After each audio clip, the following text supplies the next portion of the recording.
오늘 말씀에 보면 때에 대해서 말씀하고 있죠. 때. 쌍으로 하면 14쌍이고 나누면 28개를 말씀하고 있어요. 우리 인간이 살아가면서 어떤 때인가 하는 것을 거의 다 망라했다 해도 과언이 아니죠. 우리도 이런 때에 대한 말을 많이 쓰잖아요. 그래서 맞아, 그때야, 이때야, 저때야, 할 때야, 말 때야. 우리가 쓰는 단어 중에도 때에 대한 단어들이 많아요. 지금이 할 때인가? 그리고 또 옆 사람들하고 얘기하면서 지금 고추 심을 때인가?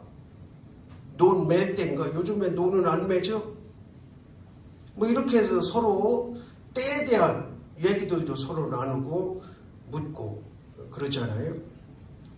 오늘 말씀에도 전도서 기자는 솔로몬이 썼다고 거의 성경학자들이 일치하는데 때에 대해서 이렇게 논하고 있어요. 그런데 앞에 장, 뒤에 장을 보면 그렇게 은혜스러운 말씀이 없어요. 인생이 허무하다. 아무 쓸데없다. 헛것이다. 이런 말씀을 하고 있다가 이제 때에 대해서 말씀하고 있는 거죠. 그러면 하나님의 말씀이 인생이 헛것이고 아무것도 아니고 그런 거냐? 아니에요. 전체를 보면 오늘 이 말씀에서와 마찬가지로 분명한 하나님의 뜻이 있고 의미가 있고 역사가 있다는 거죠. 그럼 이 때를 통해서는 우리가 하나님의 역사, 하나님의 의미를 어떻게 찾고 받고 이 말씀을 통해서 은혜를 받아야 하느냐? 첫 번째는 따라합시다. 하나님의 주권을 인정하라. 여러분 살아오면서 저도 마찬가지예요. 제가 여러분 하면 저를 빼놓고 하는 게 아니에요. 사람들은 오해해요. 저는 얼마나 잘났다고 여러분만 하느냐 그러는데 여러분 속에 저도 들어가요. 여러분 우리가 일상을 살아가면서 하나님의 주권에 대해서 주권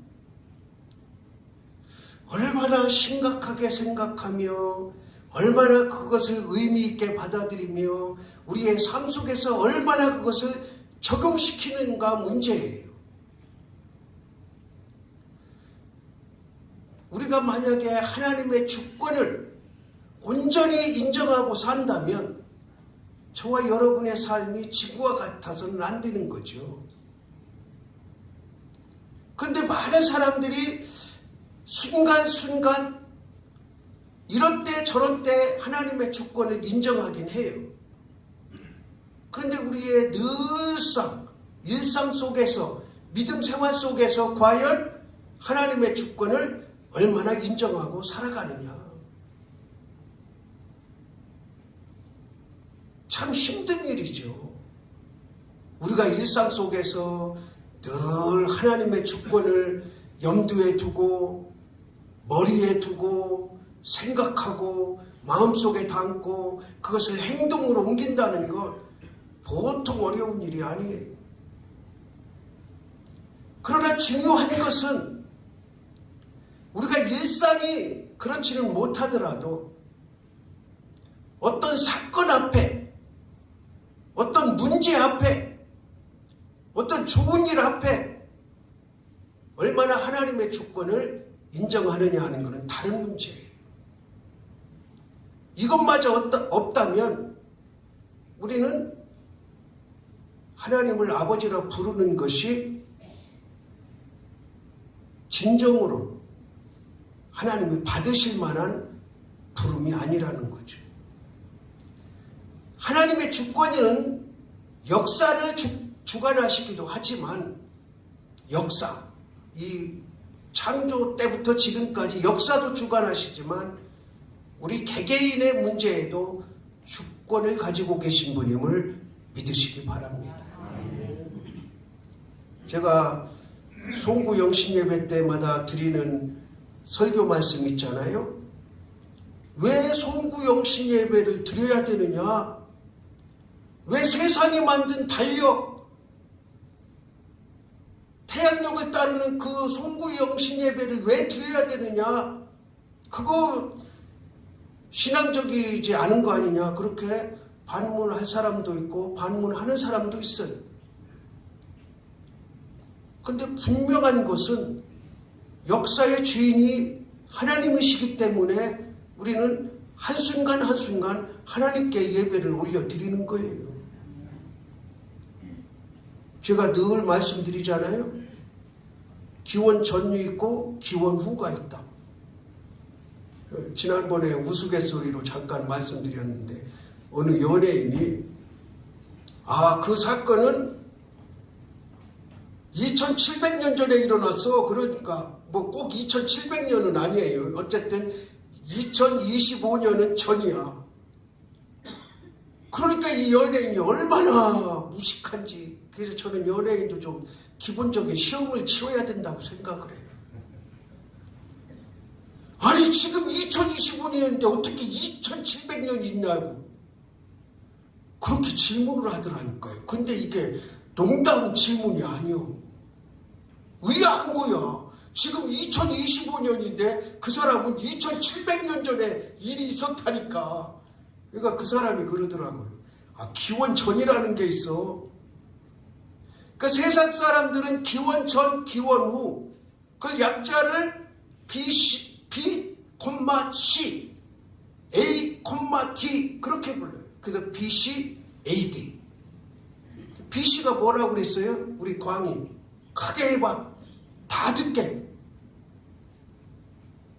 내가 그렇게 송구영신 될 때마다 했는데 나 알 줄 알고 이름 불렀는데 내가 실수했네요. BC는 before Christ 뭐뭐 전에 예수 그리스도 전에 BC가 그래요. 예수님 전을 기원 전이라 그러고 AD 아노 도미니 예수 그리스도 후에 이거보다 정확한 역사 주인공이 어디 있습니까? 불교 신자도 이슬람 신자도 기독교를 그렇게 비판하는 사람들도 기원 전 기원 후 안 믿는 사람 하나도 없어요. 그 기준의 중간 핵심 인물이 예수 그리스도라는 거예요. 제가 언젠가 개신교의 자부심으로 설교했는데 2000회가 넘게 유튜브를 봤더라고요. 개신교의 자부심. 지금 우리가 믿는 개신교, 우리는 대단한 자부심을 가지고 믿어야 돼요. 그 중에 하나가 뭐냐? 하나님의 주권을 인정하는 거예요. 주권을. 어제 제가 장례식장에 갔다 왔어요. 오늘 며느리하고 손녀딸이 못 왔어요. 며느리 예할머니가 별세하셨는데 그래도 손녀 사위는 아버지 큰일이라고 보내줘서 지금 와 있는데 어제 제가 그랬어요. 장례식장에서. 아버지 돌아가셨을 때 나 눈물 하나 안 흘렸다. 잔치하고 싶었다. 왜? 10년 덤으로 더 사셨어. 그리고 그 10년 기간이 제가 본 사람 중에 가장 믿음이 올곧고 바른 믿음으로 사셨어. 그리고 크게 고생 안 하시고 화장실 다녀오시다가 어머니 어깨 위에서 푹 주저앉아서 돌아가셨어. 아니 이거 잔치해야지 왜 울어? 어디 가셨는데? 천국 가셨는데. 그러니까 하나님의 주권을 인정한다면 우리의 삶이 생각이 모습이 달라져야 돼요.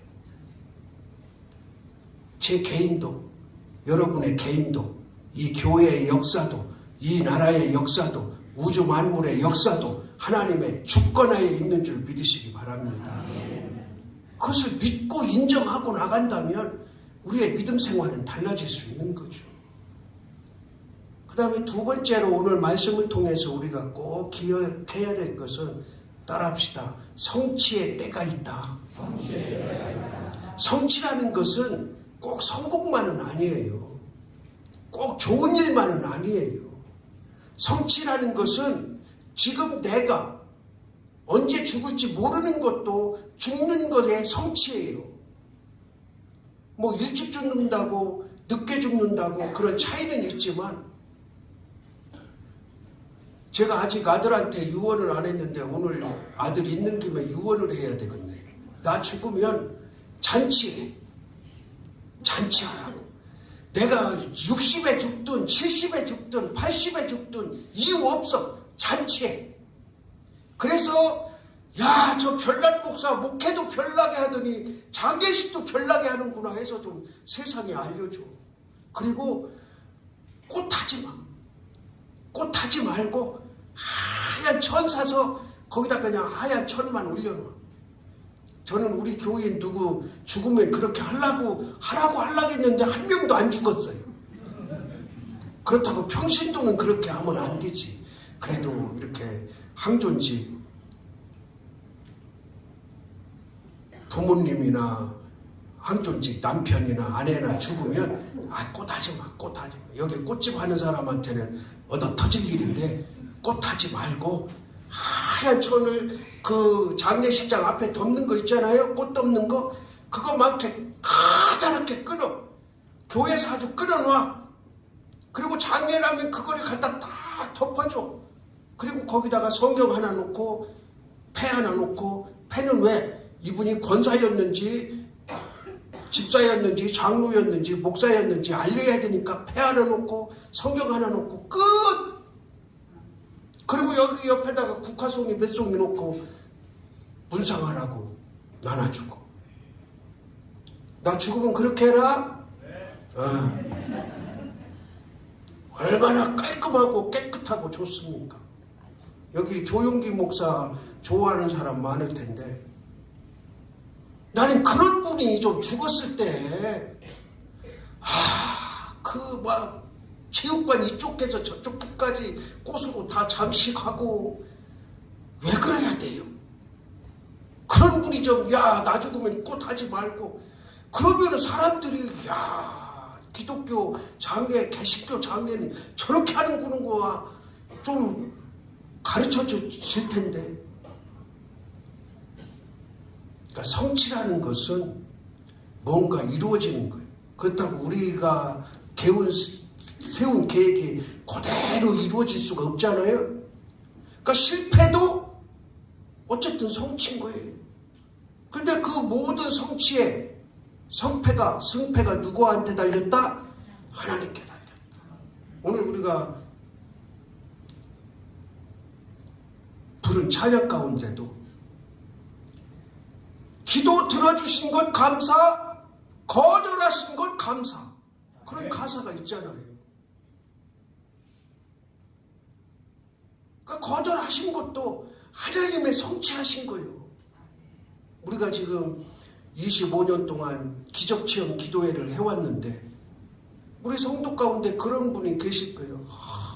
25년, 26년 주마다 목사님은 기적체험 기도회 하자 하는데 우리 집은 아무 기적도 안 일어났다.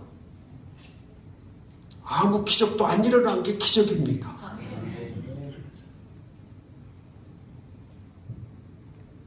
목이 부러져서 하반신 마비될 거 안 나게 해준 게 기적 아니에요? 그러니까 성취는 하나님께 달렸어. 모든 때는 하나님께 달린 거지만 그 모든 때를 통해서 이루어지는 일도 하나님의 주권하에 있음을 믿으시기 바랍니다. 그 다음에 이제 이건 우리가 해야 될 일이에요. 우리가 해야 돼. 따라합시다. 적절한 때를 잘 분별하라. 이게 오늘 우리에게 주신 말씀이에요. 여러분, 중요한 일, 특히 중요한 일 앞에 놓고는 이게 지금 내가 해야 할 때인가 하지 말아야 될 때인가. 여러분, 주식하는 사람 있어요? 주식을 지른다고 그러대요. 질러. 주식을 지금 질를 땐가 뺄 땐가, 그런 거는 기도 안 해도 돼. 그런데 내 인생에서 중요한 일이 있을 때, 뭔가를 중요하게 결정해야 될 때 잘 분별해야 돼. 그러면은 분별만 잘하면 50% 성공은 오는 거예요. 특히 사업하는 분들, 뭐 농사 짓는 분들은 다 때가 정해져 있잖아요. 고추 심을 때, 마늘 심을 때, 벼 심을 때 다 정해져 있기 때문에 며칠 상관이지만 다 알고 있어요. 근데 사업하시는 분들은 지금 내가 투자해야 될 때인지 저 사람하고 계속 거래를 해야 될 때인지 이렇게 불분명하단 말이에요. 명확하게 보일 때도 있지만, 그러니까 그럴 때는 누구 앞에 엎드려야 돼? 하나님, 때를 정해주십시오. 제가 여기 그만두는 거 얼마 기도했다고 그랬어요? 1년 기도했어요. 1년. 그냥 하루아침에 기분상, 감정상 그만둔 게 아니고 1년 동안 기도하면서 결정해서 당해내는 거예요. 지금도 마음이 너무 아파.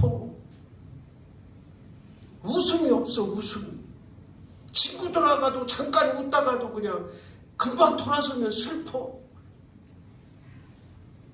지난 시간에 말했는지 모르지만 어느 분이 그래요.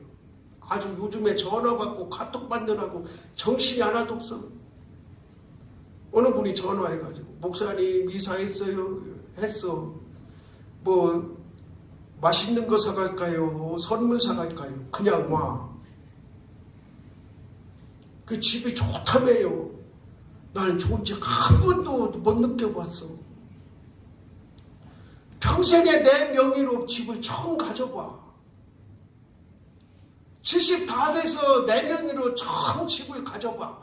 그러면 세상에서는 얼마나 이게 좋은 일이야. 장치할 일이고 그냥 집안에서 맨날 춤출 일이지. 근데 좋은 감정을 한 번도 못 느껴봤어. 아, 내 집 생겨서 좋다. 이 감정이 없어. 그냥 짠하고 오늘까지 설교하고 이제 다음 주부터 어떻게 해야 될지. 그럼에도 불구하고 때를 잘 분별해야 돼. 그래서 저는 잘했다고 봐요. 누가 하면서 나는 여기 사임한 거 너무너무 잘했다고 봐요. 제 마음은 차지는 않지만 늘 쓸쓸하고 그러지만 너무너무 잘했다고.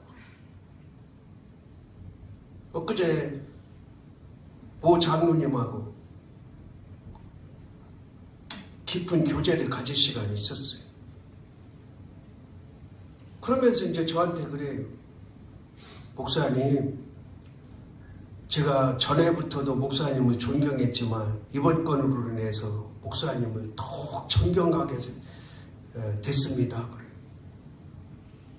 나는 거짓말이 아니고요. 존경받을 만한 인물이 아니에요. 아이, 목사가 이렇게 머리 이렇게 딱 하고 다니는 놈을 누가 존경해. 존경받을 만한 인물이 아닌데 그 장로님이 그래. 나중에 자기가 외국 여행 보내준대. 나를 너무 존경한다고. 그래서 그건 내가 받았어. 그래, 내가 외국을 한번 가지. 그 왜 그러냐 그랬더니 제가 목사님 말씀을 대충 들었어요. 대충 들으면 안 돼. 자세하게 들어야 돼. 그래서 이제 쫙 얘기를 해줬어요. 내가 상황이 이래서 이랬고 이렇고 이래서 저는 이렇고 후는 이래서 내가 사임하게 됐노라. 그랬더니 그 장로님이 그런 상황에서 그렇게 과감하게 내려놓는 목사들 그렇게 많지 않아요. 저는 그거를 내려놨다는 그 사실에 목사님을 존경하게 됐습니다. 아까도 말씀드렸지만 예전에도 존경했지만 더 존경하게 됐습니다.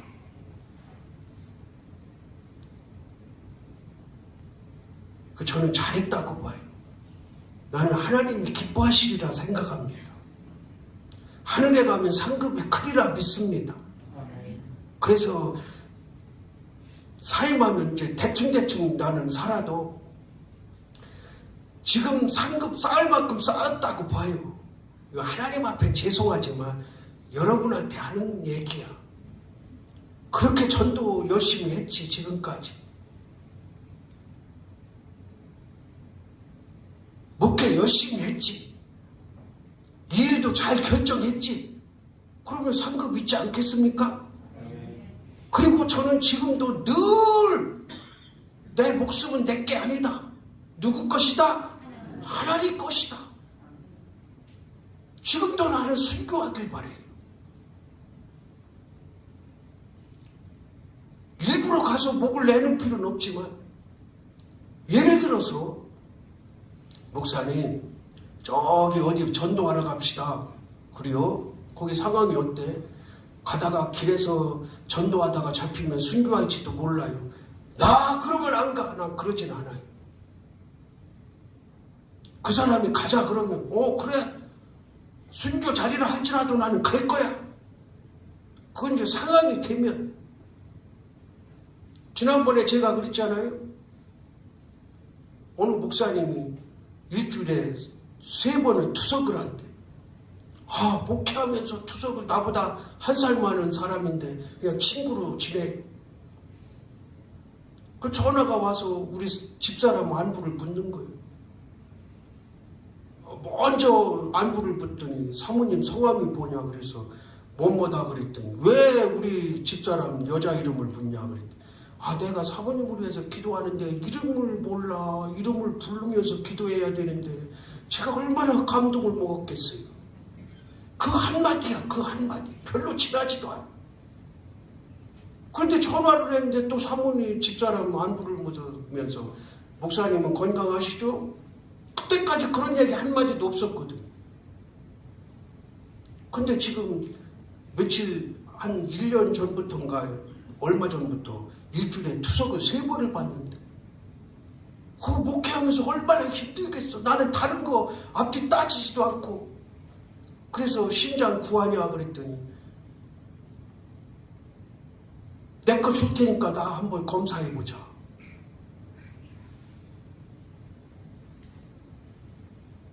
그랬더니 그 목사님이 나는 지금 아직 신장 이식까지는 안 가고, 그러면서 이제 고맙다고 하면서 자기 가족들 먼저, 만약에 내가 신장 이식 수술을 하게 되면 가족들 먼저 검사해보고, 가족들 중에도 이제 주겠다는 사람이겠죠. 주겠다는 사람 검사해보고 정 안 맞으면 그때 목사님한테 연락할게 그러더라고요.